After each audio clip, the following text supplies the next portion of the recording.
Assalamualaikum warahmatullahi wabarakatuh. Perkenalkan, nama saya Siti Komariah, mahasiswa dari Universitas Pasundan Bandung. Di sini saya akan membahas tentang permasalahan politik bersama Bapak Iwan. Untuk Bapak Iwan, boleh memperkenalkan diri. Baik, nama saya Ifad Fadli Raudi. Kebetulan saya aktif di PAC Kecamatan Ujung Berung di Partai Persatuan Pembangunan atau istilah lainnya P3. Baik, langsung saja kita berbincang-bincang santai tentang permasalahan pemilu atau politik yang akan datang. Itu untuk pertanyaan pertama, apakah dalam pemilu 2024 yang akan datang dapat memberikan dampak bagi masyarakat itu sendiri? Tentu sangat berdampak karena emang suara dari tiap-tiap pemilih menentukan untuk pemerintahan 5 tahun ke depan. Dan menurut Bapak tuh bagaimana sih sistem perpolitikan yang ada di Indonesia? Untuk sistem perpolitikan di Indonesia mungkin saat ini dari sudut pandang saya pribadi mungkin masih jalan di tempat dan masih semrawut karena emang banyak peraturan-peraturan yang tidak sesuai dengan peraturan menteri dan peraturan daerah. Itu banyak yang masih berbeda. Nah, mengapa sih si Indonesia ini tidak mampu membangun sistem politik yang baru yang nantinya akan memberikan pesan yang positif ataupun nanti akan berdampak bagi pemilu yang akan datang? Untuk sistem pemilu di Indonesia itu sendiri mungkin apa ya namanya, dampak terhadap untuk mengatasi yang ini ya, sudah budaya mungkin. Kenapa sudah budaya? Karena emang masyarakatnya itu sendiri susah untuk berubahnya juga, dan masih banyak khususnya di kota Bandung masih banyak atau kental dengan politik uang lah, seperti itu. Hanya saja emang belum terlihat. Kemarin-kemarin saya terjun langsung mungkin dengan beberapa orang dari partai sendiri, masih banyak politik-politik uang, karena emang hanya beberapa orang yang ingin menyampaikan aspirasi, tapi di samping itu ingin amplopnya aja kayak gitu. Ya, benar sekali. Nah, kan dalam pemilihan politik pemilu yang nanti akan datang kan akan pasti untuk partai politik itu sendiri menyampaikan bagaimana visi misi dari mereka. Nah, untuk partai politik berperan penting dalam pendidikan masyarakat, bagaimana cara partai politik itu sendiri mengaplikasikan atau menyampaikannya kepada masyarakat yang umumnya di daerah pedalaman yang notabene sulit untuk mengakses berita tentang partai politik? Di sisi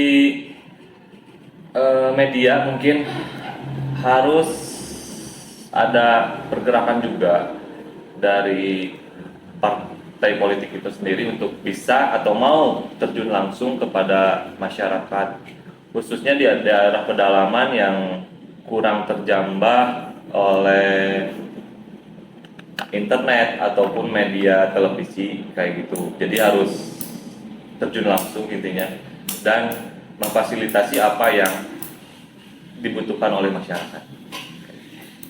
Nah, karena pemilu yang akan datang itu pasti membutuhkan suara masyarakat gitu ya Pak. Bagaimana tanggapan Bapak mengenai angka golput di Indonesia ini yang masih tinggi? Untuk angka golput di Indonesia yang masih tinggi, saya pribadi masih prihatin gitu ya. Karena emang suara golput ini sangat menentukan untuk 5 tahun ke depan kayak gitu. Nah, apa sih dampak bagi kaum golput itu sendiri tentang pemilu yang akan datang atau tentang partai politik itu sendiri? Nah, untuk golput atau orang-orang yang golput mungkin atau istilahnya tidak memilih dalam pemilihan umum itu ada beberapa alasan. Yang pertama mungkin karena emang tidak antusias sama pemerintah. Yang kedua mungkin karena emang sakit hati karena tidak bisa atau menunggu-nunggu terrealisasinya kepada masyarakat kayak gitu. Terus yang ketiga mungkin ada beberapa orang kemarin juga saya sempat ngobrol-ngobrol gitu ya, karena emang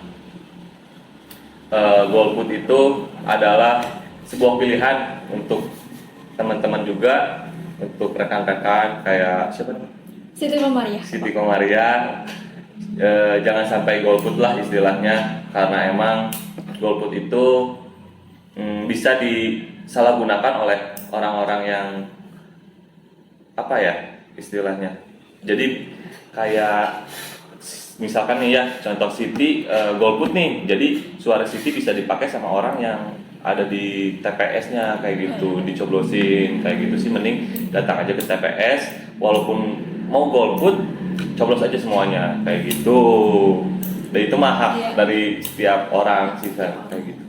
Nah, kan golput tuh menjadi tantangan besar banget nih Pak untuk partai politik sendiri untuk pemilihan yang akan datang, pemilu 2024. Nah, cara mengatasinya itu gimana tuh? Nah, untuk cara mengatasinya mungkin itu balik lagi sama diri sendiri ya. Kalau emang diri sendiri peduli sama lingkungan ataupun sama negara Indonesia, lebih baik memilih calon pemimpin yang berkompeten, yang di mata Siti bisa apa ya, lebih baik lah untuk Indonesianya ke depannya kayak gitu.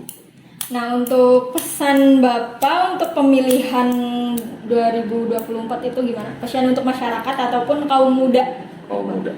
Ya, untuk pesannya mungkin pilihlah pemimpin yang mungkin tadi saya bilang yang berkompeten, yang bisa mengubah atau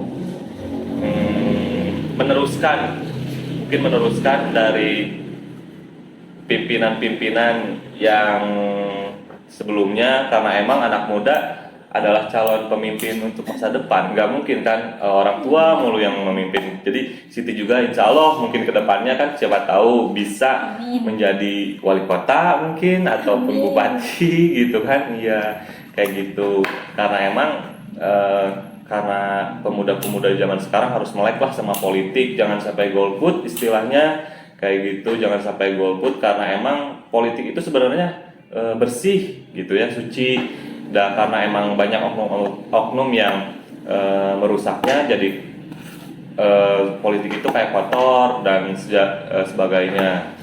Jadi kita bisa berpolitik dengan baik, berpolitik dengan beradab dan berilmu kayak gitu. Terima kasih Bapak untuk bincang-bincang kali ini. Untuk mengakhiri sesi kali ini, saya Siti Komaria pamit undur diri. Wassalamualaikum warahmatullahi wabarakatuh. Waalaikumsalam.